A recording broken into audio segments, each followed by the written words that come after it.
നമസ്കാരം. ഇന്ന് ഞാൻ മൈക്രോ ഗ്രീൻസിനെ പറ്റി പറയുവാനാണ് വന്നിരിക്കുന്നത്. മൈക്രോ ഗ്രീൻസ് എല്ലാവർക്കും പരിചയമുള്ള പേര് തന്നെയാണ്. മൈക്രോ ഗ്രീൻസ് നമ്മുടെ ഇമ്മ്യൂണിറ്റി ബൂസ്റ്റ് ചെയ്യാനും ചീത്ത കൊളസ്ട്രോൾ കുറയ്ക്കാനും സഹായിക്കുന്നു. അതുപോലെ തന്നെ അയൺ റിച്ചാണ്, ഫൈബർ റിച്ചാണ്, ആൻറ്റി ഓക്സിഡൻസിനാൽ സമ്പന്നമാണ് മൈക്രോ ഗ്രീൻസ്. ഇത് നമുക്ക് വീട്ടിൽ വളരെ ഈസി ആയിട്ട് മുളപ്പിച്ചെടുക്കാവുന്നതാണ്. അതെങ്ങനെയാണെന്ന് നോക്കാം. അതിനായിട്ട് ഞാൻ ചെറുപയറാണ് എടുത്തിരിക്കുന്നത്. ചെറുപയർ അത് നമ്മൾ കുറച്ച് വെള്ളത്തിലിട്ടിട്ട് 8 മണിക്കൂർ നേരം കുതിർക്കാനായിട്ട് വെക്കണം. 8 മണിക്കൂർ കഴിഞ്ഞ് അതെടുത്ത് നന്നായിട്ട് കഴുകി 1-2 പ്രാവശ്യം നന്നായിട്ട് കഴുകി അത് ഒരു സ്ട്രെയിൻ ചെയ്ത് നമ്മൾ സ്റ്റീം ചെയ്യുന്ന പാത്രത്തിൽ നിരത്തി 2 ദിവസം നമ്മൾ ഇരുട്ടുള്ള ഒരു സ്ഥലത്ത് വെക്കണം. മൂടി വെച്ച് ഇരുട്ടുള്ള സ്ഥലത്ത് വെക്കണം. ഞാനത് ഓവനകത്താണ് വെച്ചത്. 2 ദിവസം കഴിയുമ്പോൾ അത് നമ്മളെടുത്ത് നോക്കുമ്പോൾ അത് നന്നായിട്ട് സ്പ്രൗട്ട് ചെയ്ത് നന്നായിട്ട് വന്നിട്ടുണ്ട്.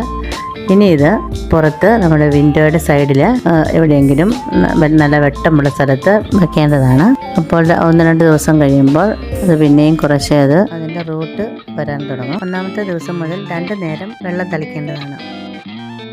ഇതാണ് ഞാൻ മുളപ്പിച്ചെടുത്ത മൈക്രോ ഗ്രീൻസ്. ഇത് ചെറുപയറിൻ്റെ വിത്താണ്. ചെറുപയർ നന്നായിട്ട് കഴുകി അത് 8 മണിക്കൂർ കുതിർക്കാൻ വെക്കണം. കുതിർത്തിട്ട് അത് വാരി എടുത്ത് തുളയുള്ള പാത്രത്തിൽ, നമ്മൾ സ്റ്റീം ചെയ്യുന്ന തുളയുള്ള പാത്രത്തിൽ അതിനകത്തോട്ട് ചുമ്മാ വിതറിയിട്ടാൽ മതി. എന്നിട്ടിത് മൂടി വെച്ചിട്ട് 2 ദിവസത്തേന് ഇരുട്ടുള്ള ഏതെങ്കിലും സ്ഥലത്ത് സൂക്ഷിക്കുക.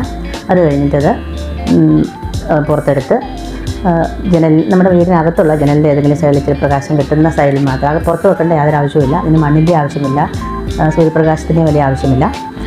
ജസ്റ്റ് വിൻഡോയുടെ സൈഡിൽ വെച്ച് ഇത് മുളപ്പിച്ചെടുക്കാവുന്നതാണ്. ഇതിപ്പോൾ 7 ദിവസമായ ചെടിയാണ്. ഇത് ദിവസത്തിൽ 2 നേരമെങ്കിലും ഇത് വെള്ളം തളിക്കണം. വെള്ളം തളിക്കാതിരിക്കരുത്, അത് ഉണങ്ങിപ്പോകാൻ അനുവദിക്കരുത്.